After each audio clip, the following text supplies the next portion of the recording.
तर आपल्याकडच्या जेवणात डाळ भात भाजी भाकरी हा तर रोजचाच पदार्थ आहे, पण त्यातही काही भाज्या अशा असतात ना की गावची चवच आठवते. त्यातलीच एक भारी भाजी म्हणजे अख्खा मसूरची सुकी भाजी. पौष्टिक आणि झणझणीत अशी तयार होते.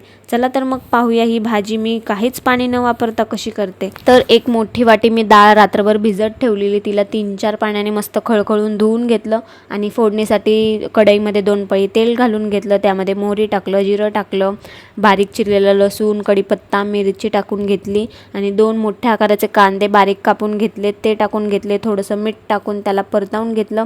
जास्त कांदा भाजायचा नाही आणि अर्धा टोमॅटो टाकला आहे. त्यामध्ये हळद, धनेपूड आणि काश्मीरी लाल मिरची पावडर आणि चवीनुसार मीठ टाकून त्याला चांगलं परतवून घेतलं आणि भिजवलेली डाळ घालून घेतली आणि त्याला मस्त तेलामध्ये असं फ्राय करून घेतलं. कोथिंबीर ही मी शिजायच्या आधीच टाकून घेतली. मस्त अशी वाफ काढून घ्यायची आणि मध्ये मध्ये हलवत राहायचं, नाही तर खाली लागते. हवं तर थोडंसंच पाणी शिंपडायचं, नाही तर एवढी गरज नाही लागत. मस्त अशी अख्खा मसूर भाजी तयार आहे आणि फॉलो फॉर मोर.